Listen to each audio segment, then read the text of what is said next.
부족한 아이들이 나중에 초등학교 고학년, 중학교, 고등학교 가면 이제 티가 많이 나기 시작하잖아요. 그 아이들의 공통점이 있어요. 뭐냐면 을 잘 안 해요. 저도 아이가 사회성이 훨씬 더 많이 좋아지는 경우 많거든요.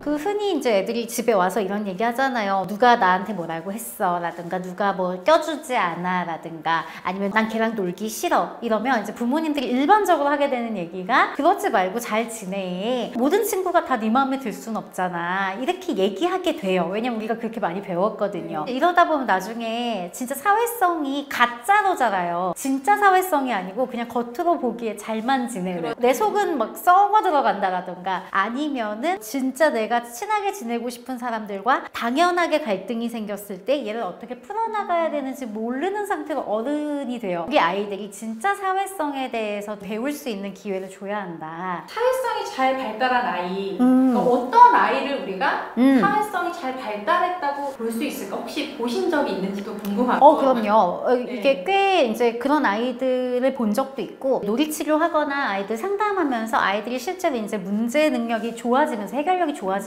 사회성이 이렇게 자라나는 걸 볼 수 있어요. 네. 공통적인 부분 중에 하나가 뭐냐면 다 미숙하다라는 거예요. 그래서 유치원이든 초등학교 교실이든 가보잖아요. 그러면 그냥 특성이 다른 것 뿐이지 엄청 사회성이 미숙한 애들끼리 모여가지고 우글우글하고 있는 거예요. 사실은 얘는 이래서 모자라고 얘는 이래서 모자라고. 그 중에 한 명이라도 어른이잖아요. 좀 성숙했잖아? 그럼 거기까지 안 가거든요. 근데 다 지네끼리 막 난리 치는 그런 상황이에요. 그래서 어차피 아이들은 아직 사회성이 자라나는 중이기 때문에 미숙하다라고 이야기를 하고요. 그 다음에 사회성이 좋은 건 뭐냐, 그런 걸 봤냐라고 하는 질문에 대해서 답변을 드리자면 우리 부모님들이 사회성이 좋다고 하는 건 보통 뭘 보고 좋다라고 느끼냐면 사교성이 좋은 애를 보고 사회성이 좋다고 착각해요. 낯선 무리 안에 빠르게 잘 침투해서 뭐 말을 잘 걸거나 금방 이렇게 뭐 대장이 되거나 이런 걸 우리가 좀 사회성이 좋다라고 착각해요. 근데 이거는 침투력이 좋고 사교성이 좋은 거예요.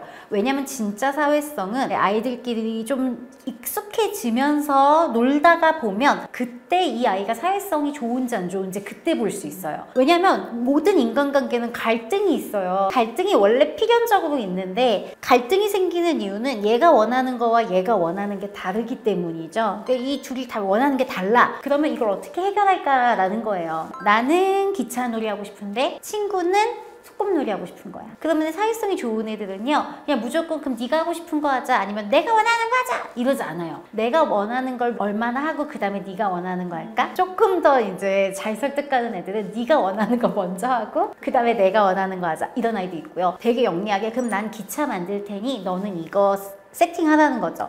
그럼 내가 기차를 타고 사러 갈게. 놀이가 융합되는 모습들도 보여요. 그러니까 문제를 해결하는 데 있어서 어떻게 하면 내가 원하는 걸 남과 함께 할까? 요것이 이제 되기 시작하는 거. 근데 이거 어른들 중에서도 잘 안 되는 사람 정말 많거든요. 그래서 사회성이라는 거는 이런 개념이다 라고 먼저 말씀을 드리고 싶네요. 친하고 서로 좋을 때는 사실 문제가 일어날 게 없으니까 그때는 사회성이란 능력을 발현을 할 것도 별로 없고 아까 말씀하신 것처럼 사교성 근데 이제 문제가 생겼을 때 근데 지금 이제 저희 아이 같은 경우에는 친구한테 별로 관심이 없었는데 최근에는 친구들과 잘 지내고 싶은 욕구가 많이 올라왔어요. 맞아요. 지금 얘기를 들으면서 그래도 예전보다 많이 성장했다?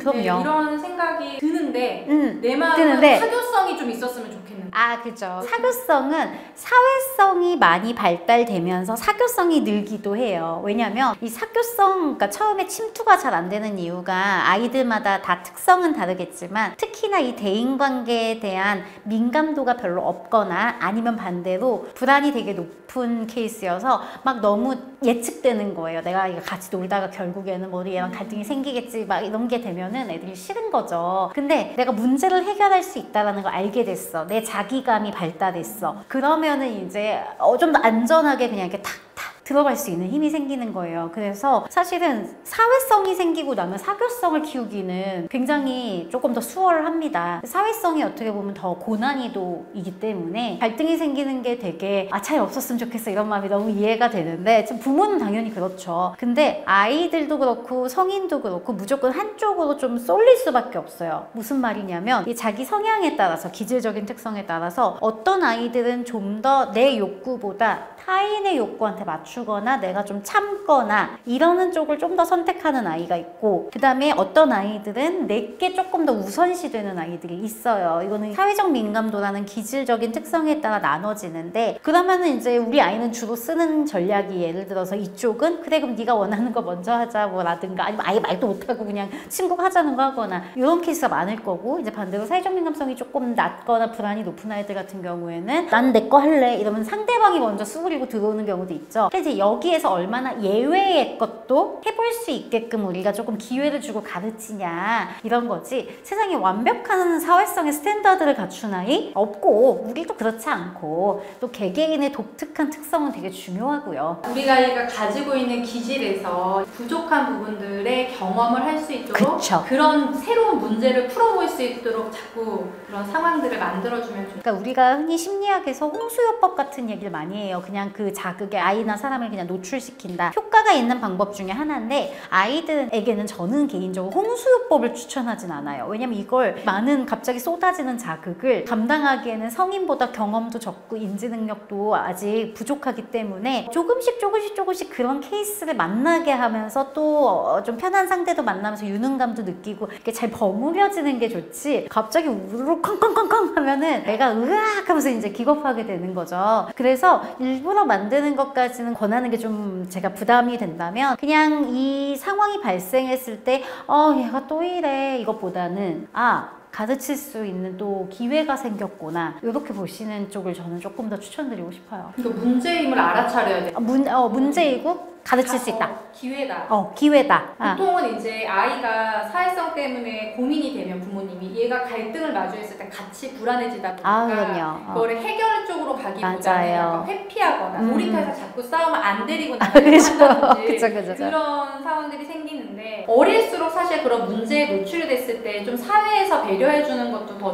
있고, 어릴 때일수록 그럼요. 그런 거를 두려워하지 않는 게 중요한 것 같아요. 실은 초등학교 가기 전에 미취학 연령이 진짜 익스큐즈를 많이 받을 수 있는 시기이고, 선생님한테도 벌써 학교만 가면 부탁하기 어렵잖아요. 근데 유치원이나 어린이집에서는 선생님 저희 아이가 조금 친구한테 싫어 라고 말할 수 있게 도와주세요, 제가 집에서 열심히 같이 하고 있습니다 라든가, 반대로 아이가 좀 다른 친구가 마음이 어떨 것 같니 이렇게 저도 많이 얘기하고 있는데, 선생님도 좀 같이 물어봐 주세요 라고 이제 좀 도움을 요청하는 것도 골든타임이 좀 있는 것 같습니다. 아이가 연령이 좀 높아지면 아무래도 또래 관계의 갈등은 한국 나이로 한 6살, 7살 되면서 조금씩 더 맞아요. 시작을 해서 학년기에 가서 진짜 빛을 발하는 맞아요. 갈등들이. 근데 이제 부모님들이 봤을 때는 좀 아이들이 큰 것 같으니까 그죠. 배려 안 하거나 이런 모습을 보였을 때 굉장히 많이 다그치게 되고 사회적 기준을 많이 강조하게 되는 것 같아요. 초등학생도 미숙한데 그럼요. 진짜 문제는 그때부터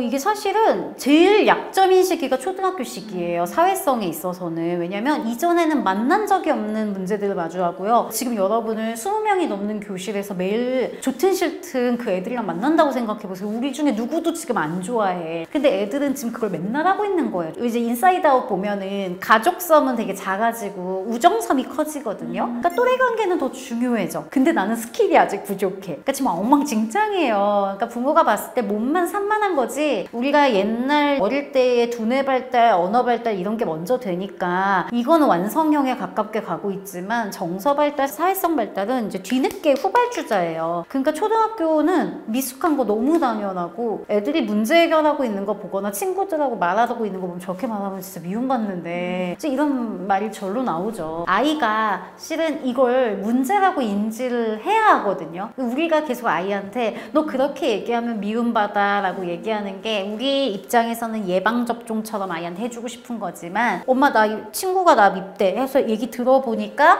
아 그런 행동이 친구한테 그렇게 느껴졌겠다 라고 하는 것과 너 그렇게 얘기하면 친구가 너 미워해 라고 얘기하는 건 완전 다른 상황이거든요. 보니까 사회성은 정말 끝판왕 같은 생각이 들어요. 완성형이죠. 왜냐면 사회성은요 양육의 최종 목표 같아요. 왜냐면 우리가 결국 아이를 왜 키우냐라고 했을 때 내가 영원히 보물상자에 넣고서 나만 보려고? 아니잖아요. 내가 없이도 얘는 얘라는 존재로서 사회의 한 구성원으로 살아가는 거, 그게 양육의 목표잖아요. 그러니까 어떻게 보면 사회성이 양육의 제일 끝에 있는 목표고 그걸 향해서 가는 과정이니까 지금은 리스크하고 시행착오도 있고 이제 뭐 그럴 수 있죠. 사회성 발달을 위해서 가장 필요한 첫 번째 단계는 자기 욕구와 자기 감정 인지예요. 예를 들어서 우리 아이가 다른 친구한테 치거나 놀고 있는 걸 뺏기는 걸 봤어요. 그러면 부모 입장에서 나도 모르게 아이한테 아, 너도 달라 그러지 네 거라고 얘기하지 속상하게 이렇게 이제 얘기하게 되고, 반대로 우리 아이가 이제 다른 아이 걸 딱 뺏었어요. 물론 혼은 내죠. 혼은 내야 하고, 근데 이제 아이한테 그렇게 됐을 때 상대방이 어떻게 느끼는지, 너는 어디까지 지각했는지 잘 묻지 않아요. 그래서 부모님들한테 많이 얘기 드리는 것 중에 하나가, 친구한테 뺏겼어 그러면은 너 안 속상했어? 너도 속상하다고 내 거라고 얘기하지 그랬어. 이거 전에 아이한테 아까 엄마가 친구가 네 거 가져가는 거 봤는데 너는 어땠어? 괜찮았어? 그래서 아이가 괜찮았다고 얘기할 수도 있어요. 근데 진짜 괜찮은 건 아닌데, 아니면 진짜 괜찮을 수도 있고. 근데 그건 아이가 인식이 될 때까지 계속 질문을 던져주는 게 필요하고, 상황에 대한 그 상황이 있었어. 마치 내가 거울로 이렇게 보고 있는 것처럼. 그러니까 아이의 감정을 부모님이 예측해서 얘기하는 게 아니라 그 상황을 먼저 얘기해서 인식하도록 도와준다. 이런 상황이 발생했었는데 엄마가 보기엔 너는 어땠어? 그 다음에 반대, 아이가 이제 남의 걸 탁 가져왔어. 그럼 혼을 냈잖아요. 그런 다음에 너 근데 아까 어떤 마음이 들어서 그걸 가져온 거야? 아무도 이 아이한테 이런 자기 인식의 질문을 하지 않아요. 근데 결국에는 내가 어떤 충동을 느꼈을 때 그 생각이 뭔지 알아야 같은 충동이 들었을 때 행동을 조절하는 힘이 생기는데, 우리는 이제 행동만 막 이제 훈육하다 보면 진짜 이 행동을 유발하는 이 당기는 트리거, 그 욕구에 아이한테 집중을 안 하는 거죠. 그래서 아이는 생각보다 자기 자신에 대해서 아직 잘 몰라요. 그래서 그 상황이 발생했어? 넌 어땠어? 그 사람은 어땠을 것 같아? 이런 것들에 대한 지각이 이렇게 좀 있어야 우리가 생각하는 사회적 스킬, 뭐 조절 행동, 이런 것들이 가능해진다라고 볼 수 있어요. 여기서 정답은 없는 거잖아요. 아이가 그냥 느낀 거에 대해서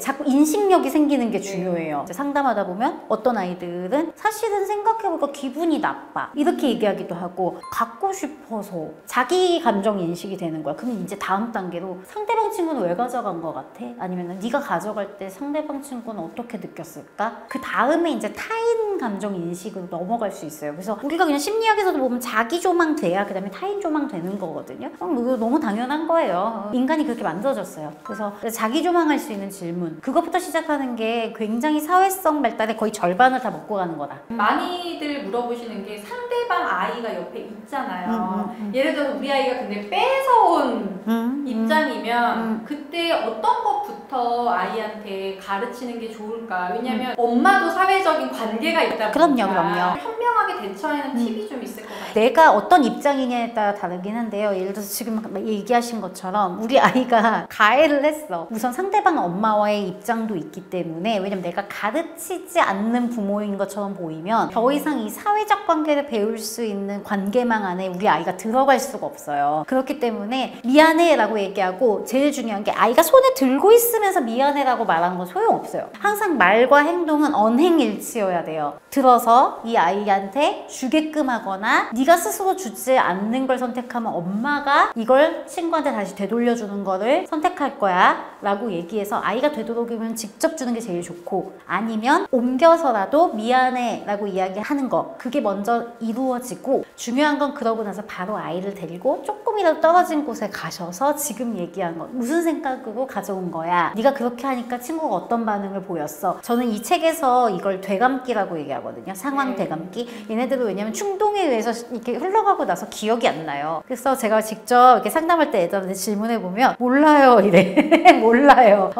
지금 무슨 일이 일어났어? 몰라요 이러거든요. 모른다 그러면 지금 너가 가져갔고 그래서 친구가 울고 있네. 너는 어떤 생각에서 그런 거야? 네가 다시 가면 어떻게 해야 되겠어? 갖고 놀고 싶으면 가져가는 게 아니고 뭐라고 얘기했어야 돼. 이렇게 해서 아이를 따로 훈육하는 거는 하는데 이걸 집에 가서 하거나 이래서는 안 돼요. 왜냐면 이 상황 안에서 끝내주셔야 돼요. 그리고 나서 다시 아이들이 놀 건지 안 놀 건지 이 부분이 이 자리에서 마무리가 돼야 되는데 많은 실수가 얘를 혼내느라 실제로 이 아이가 내팽개쳐져 있거나 빼앗긴 아이가 네. 아니면은 이제 일단 미안하다고 다 했는데 이 아이 자체에 대해서 깊이 있게 훈육하는 건 너 이따 집에 가서 봐.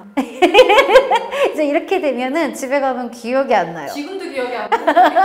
집에 가서 기억이 나니까. 심지어 초등학생도 그래요. 그냥 바로 딱 데려가서 얘기해야죠. 그러니까 아이가 그 상황을 조망할 수 있도록 해주고 그게 대화가 된다 그러면 타인까지 타인의 입장에서 한번 생각해 볼 수 있도록 도와주고 그걸 좀 잘 기억을 해서 행동에만 집중하지 말고 네, 맞아요. 그 상황을 좀 읽어줘야 되겠네요. 이게 아이가 이 상황에 대해서 이렇게 메타적으로 통찰이 안 되잖아요. 그럼 거의 내가 하는 거의 모든 말이 다 소용없다고 보시면 돼요. 무슨 소리야 이렇게 되니까. 실제로 제가 만났던 아이는 가방에다 휴대폰을 놓고 엄마가 위치 추적을 하니까 1학년인데 다른 놀이터에 가서 놀고 있고 난리가 난 거죠. 그런 경우들도 있고 그러니까 부모님들이 이게 정말 이 발달 단계에 맞는 아이들의 행동인가 그리고 우리 아이는 문제가 아닌 것 같은데 친구 때문이라는 생각도 들고 이런 여러 가지 상황에서 도움을 좀 적극적으로 받아야 되는 어떤 기준? 부모님이 해결할 수 있는 부모님들도 있는데 아닌 부모님들도 있어요. 맞아요. 그러니까 그런 것을 좀 판단하는 기준이 있다면 좀 알려주시면 좋겠어요. 우선 우리 부모님들이 우리 아이 잘못은 아니고 상대방 아이가 꼬신 거다 이제 이렇게 생각하고 싶은 마음은 너무 백번천번 이해가 갑니다만은 아이는 그리고 우리는 살다 보면 되게 다양한 자극과 환경을 만날 수밖에 없어요. 그 안에는 유혹이라는 부분들도 다 포함되죠. 그러니까 꼭 그 아이가 아니어도 그만큼 아이가 유혹에 취약하다는 얘기예요. 그리고 지금 아이하고 나하고 관계가 신뢰롭지 않다라는 걸 인정하고 들어가야 돼요. 왜냐면 아이가 내가 왜 가방을 거기다 놓고 친구 따라 갔겠어요? 내가 이걸 솔직하게 엄마한테 놀겠다고 얘기하면 안전하지 않다라고 느끼니까 그 행동을 할 수밖에 없는 거예요. 그러니까 이런 행동이 발생됐어. 그러면 사실 정말 건강하게 접근하려면 지금 얘랑 나랑 관계 괜찮을까? 왜냐면 이 케이스가 또래 관계고 놀이터 가는 문제는 좀 그나마 가볍죠. 이게 예를 들어서 남자친구랑 어디 가는 거거나 왜냐면 요즘 중학교 고등학교 애들한테도 이런 일은 너무 비일비재하거든요. 상담하다 보면. 그래서 우리가 일단 아이가 우리한테 모든 걸 다 얘기하는 건 점점 줄어들 거예요. 하지만 중요한 얘기를 할 수 있는 존재로 우리가 계속 남고 있는가. 그래서 우리 조만간 사춘기 콘텐츠 한번 찍자고요. 사춘기 벌써 왔어. 이 사춘기 때 부모들이 아이하고 이 능선을 잘못 넘으면 다시는 얘기를 못하는 단계가 되거든요. 근데 이 위기가 요즘 옛날엔 중학생이었으면 요즘은 초등학교 때 와요. 그래서 너무 일찍 단절이 돼버리는 거죠. 그래서 이제 이거는 아이와 나의 관계를 먼저 한번 봐야 된다. 그리고 아이들이 변화하거나 성장하는 건 좋은 대상을 통해서 변화돼요. 그리고 보통은 대개는 그 좋은 대상이 부모인 경우가 많고 부모여야 하죠. 그게 제일 쉬우니까. 때로 운이 좋은 아이들은요. 좋은 선생님이 있고 그걸 통해서 변화되기도 해요. 근데 내가 그걸 못하겠어. 그러면 좋은 대상이 있어야 돼요. 좋은 대상이 누가 될 수 있냐면 상담사나 이런 전문가가 될 수 있어요. 그래서 초등학교 3학년만 좀 넘어가도 우리가 뭐 동네에서는 모든 지자체에 다 청소년 상담복지센터 같은 게 있어요. 근데 그게 상담이 뭐 우리가 아는 것처럼 막 너무 그렇게 뭐 막 심각하고 그렇지 않아요. 청소년 전문 상담 선생님들이 아이하고 여러 가지 게임도 하고 이야기도 하고 활동도 하고 뭐 그러면서 얘가 실제로 사회적인 관계에서 어떤 스타일을 보이는지 관계를 보이는지 얘가 얼마나 자기에 대한 개념이 건강하고 좋은지 이런 것들을 이제 다 볼 수 있어요. 그래서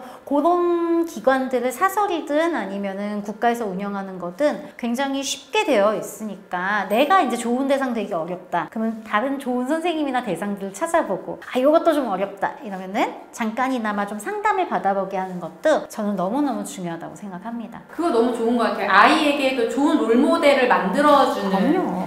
그게 엄청난 전문가가 아니어도 그럼요. 아이의 이야기를 편안하게 들어줄 수 있는 그런 대상들이 많으면 안전지대가 더 넓어지는 거니까 보니까 되게 좋은 것 같은 생각이 들고. 사회성은요, 우리가 흔히 또래 관계에서만 자란다고 생각을 해서 질문하실 때 선생님 저희 아이 친구 더 많이 만나게 해줘야 할까요? 뭐 이런 질문 많이 하시거든요. 근데 사회성은요, 또래하고만 발달하는 게 아니고 성인들과의 관계를 통해서도 발달을 해요. 그래서 엄마 아빠와의 관계는 물론이고 엄마 아빠의 친구들, 선생님 뭐 이렇게 다양한 관계 통해서도 발달해요. 그래서 저도 아이가 한 10살 넘어가고 나서부터는 저희 회사 사람들, 그 다음에 이제 우리 이제 만나는 사람들이 자꾸 이제 만나게 하는 이유가, 예전에는 우리 엄마 아빠는 정답이고 1등이야 이렇게 생각했던 연령이 있었다면 이제 당연히 탈피해야 되고 엄마 아빠의 삶에 큰 모순이 있다는 걸 아는 나이거든요. 모순 덩어리. 그러니까 이제 다른 사람들의 다양한 삶을 보고 어른과 소통하는 방법, 무례하지 않게 얘기하는 방법, 이런 것들 배울 수 있는 너무 큰 창이에요. 그래서 또래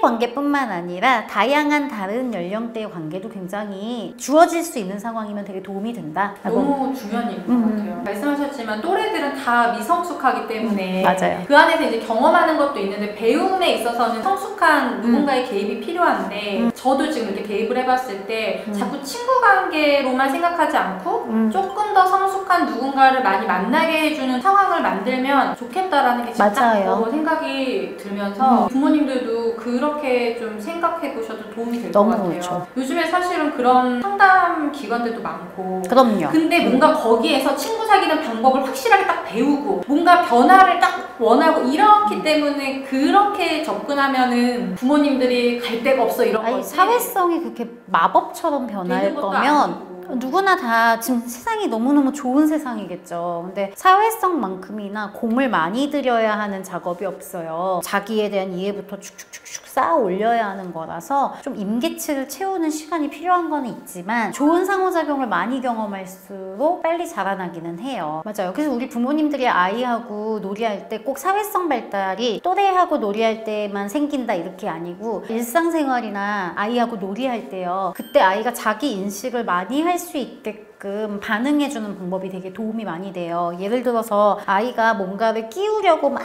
하고 있어요. 그러면은 우리가 그냥 뭐해 이렇게 얘기할 수도 있지만 네가 그걸 끼우려고 되게 애쓰고 있구나. 그러니까 자기 인식적인 말들을 많이 해주는 거예요. 그 다음에 내가 아싸 알았어 뭐 해냈어 이렇게 얘기하면은 아이한테 네가 그거 하는 방법을 알아냈구나. 그러니까 우리가 그냥 와 잘했다 이거 하고 아이한테 야 네가 그거 하는 방법을 드디어 알아냈구나. 이게 자기에 대한 감, 자기 인식과 자기에 대한 힘, 이런 것들이 사회성과 되게 무관한 반응처럼 보이지만 사실은 사회성과 굉장히 연관도가 높아요. 사회성은 사회성만 똑 이게 아니고 여러 개의 개념이 누적돼서 사회성이 되는 거기 때문에 지금 얘기한 것처럼 아이한테 읽어주는 반응들, 그게 막 아이한테 앵무새처럼 읽어주고 무조건 아이한테 수용해주고 이거 얘기하는 게 아니고 조금 더 아이가 주체적인, 쉬운 건 주어가 아이가 되면 돼요. 네가 그걸 발견했구나. 네가 했구나. 아이를 넣어서 얘기하는데 지금 들으면서 관찰자 시점에서 그 상황을 네가 지금 돌려서 드디어 열었네 이런 식으로 관찰자 시점으로 얘기하면 좋을 것 같아요. 맞아요. 보통 이제 막 우와 그래 잘했어. 해냈네. 뭐 그냥 이렇게 얘기하잖아요. 요거는 약간 헷갈리니까 감정 빼고 얘기해도 될까요? 그럼요. 감정 빼고 그거 상황을 읽어주면 그 조망이 된다는 거죠? 네 맞아요. 사회성 하면 뭔가 떠오르는 이미지가 그룹, 단체 느낌이 맞아요. 그래서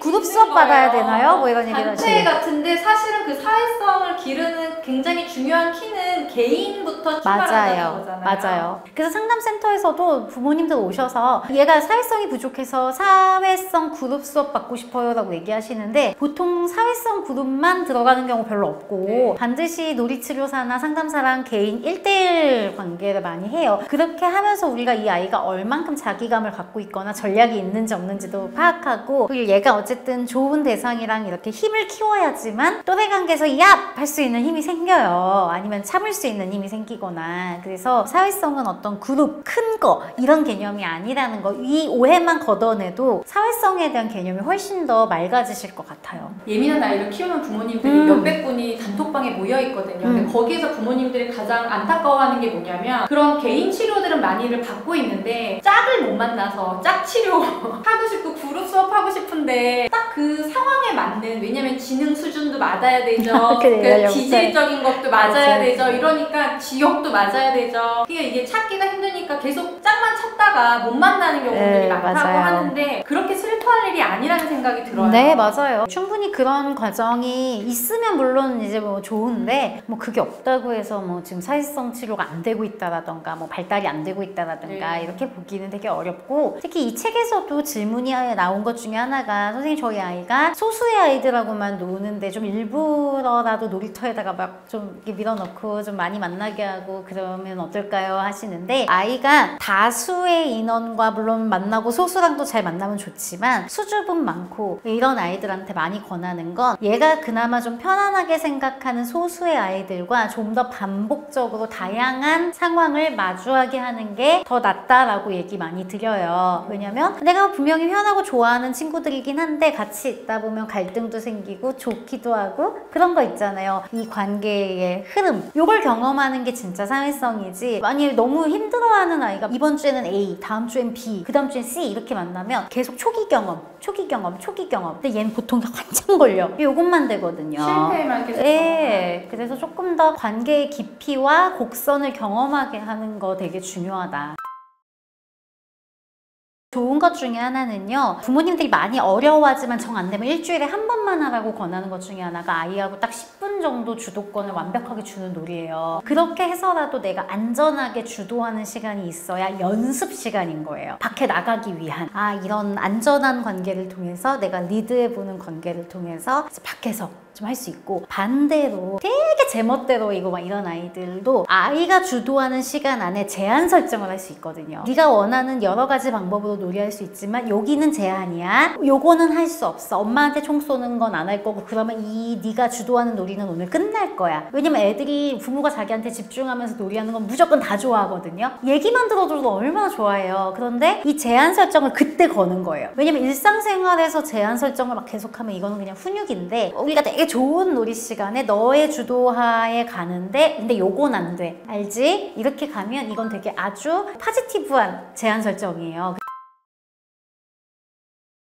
아무것도 하지 않는 것도 하는 거예요. 아무것도 안 하고 쉬는 걸 선택한 거야? 아니면 지금 뭘 해야 될지 모르겠는 거야? 그럼 아이가 뭘 해야 될지 모르겠어. 그럼 내가 하고 싶은 게 뭔지 생각해보는 놀이를 해. 왜냐면 아이들이 그런 시간이 없어요. 생각하고 무료하게 보내는 시간이 없어요. 그러니까 그렇게 한정 지어놓고 하는 거. 기회거든요. 아이가 자기가 자기 시간에 대한, 자기 행위에 대한 주인의식이 아직 다 꽉 안 찬 거예요. 소위 말하면. 그래서 아이한테 우리가 이렇게 놀이하는 시간에는 자꾸 너에게 네가 선택할 수 있는 힘이 있다라고 얘기해 줄 수 있는 기회예요. 그냥 네가 해, 이렇게 얘기하시지 말고, 같은 말을 하더라도 우리가 이렇게 놀이하는 시간에는 놀이는 너의 것이라서 네가 원하는 걸 할 수 있는 힘이 너한테 있어, 이렇게 얘기해 주면 자꾸 이게 뭔가 나한테 힘이 있다 라는 거. 사회성과 관련해서 또 이런 애들이 있어요. 엄마 이거 예뻐요? 이 달은 어떻게 만들어요? 유사 질문인데, 여기 이 놀이하는 시간에는 네가 원하는 무엇이든 다 만들 수 있어, 표현할 수 있어, 네가 표현하는 게 맞아, 이렇게 얘기할 수 있고. 그다음에 마지막 팁은, 그동안 상호작용하는 과정에서 부모가 아이 걸 너무 많이 해줬거나 아니면 부모가 너무 잘하거나 속도가 빨랐을 경우 아이가 그렇게 좀 느낄 수 있어요. 아이가 뜯을 때까지 나도 기다리는 거. 그럼 아이가 엄마 왜 안 해? 그럼 네가 시작하면 하려고.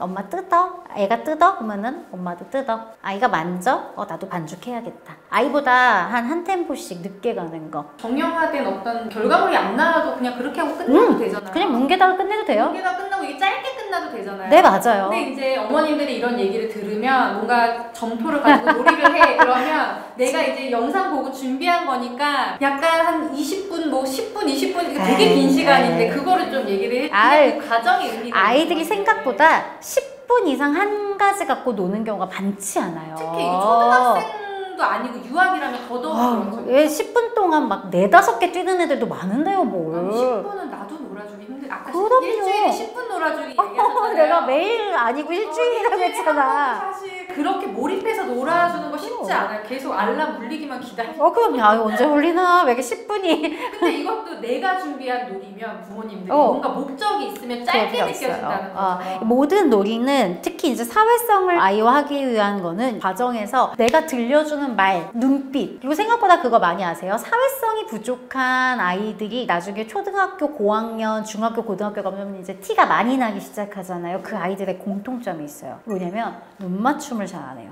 눈만 맞춰도 아이가 사회성이 훨씬 더 많이 좋아지는 경우가 많거든요. 역으로 생각하면 우리가 초등학교 될 때까지 아이하고 뭐 하면 좋냐? 눈 맞춤 많이 하는 게 되게 좋아요. 아이들은 이 눈동자 안에 내가 있잖아요. 엄마가 지금 바라보는데 그 안에 내가 있어. 여기에서 자아인식도 굉장히 많이 생기고요. 많이 했던 놀인데 엄마 눈 속에 채은이 있어? 우리 아기 때 많이 했던 거예요. 근데 초등학교 됐어. 그럼 얘기할 때 이렇게 눈 보고 들어주는 거예요. 홀장전 있잖아. 맨날 설거지. 근데 매번 그러라는 게 아니라 내가 조금 이제 밥 먹다가 아이가 얘기할 때 이렇게 하잖아. 보통 애가 얘기하면 그랬어? 그럴 때 그냥 이왕이면 먹으면서 그랬어? 하면서 눈 한 번씩만 더 마주치는 것만으로도 이거는 초등학교 선생님들 많이 얘기해요. 눈 맞춤이 되는 애들이 점점 적어진다고. 그래서 이 부분만 기억하셔도 오늘 내가 쏟아낸 정보도 너무 많다. 오늘 근데 저는 부모님들이 이 사회성에 대해서 요즘에 컨텐츠들 많이 올라오면서 사교성과 약간 사회성은 좀 다르다라는 인식은 조금 생겼는데 단체가 아니고 개인이다라는 거, 단체전이 아니고 개인전이 더 중요하다. 이거 오늘 한 가지 정말 중요하게 전달된 것 같고 사회성에 대해서 또래 관계에서 해결해야 될 것 같고 단체 생활 잘해야 될 것 같고 물론 이제 궁극적인 목적 안에 하나의 목적이 될 수는 있겠지만 그렇게만 보고 나면 엄마가 해줄 수 있는 게 별로 없는 것 같아서 되게 어렵게 느껴질 텐데 지금 차근차근 아이가 아이 스스로에게 닥친 문제를 해결하고 또 부모님과의 관계에서 문제 해결하고 친구도 소그룹으로 일단 시작하고 문제를 피하지 않고 그렇게 하다 보면 아이 스스로 사회적 관계에서 문제들을 잘 해결해 나갈 수 있을 거라고 생각합니다. 오늘 너무 좋은 말씀 감사드리고요. 또 다음번에 만나서 좋은 얘기 나눠보도록 하겠습니다. 제 책도 많이 사랑해주세요. 하지 마세요. 궁금한 내용도 또 댓글에 남겨주시면은 이다랑 대표님이랑 작가님이랑 그런 내용 가지고 컨텐츠 또 한번 만들어 볼게요. 알겠습니다. 감사합니다.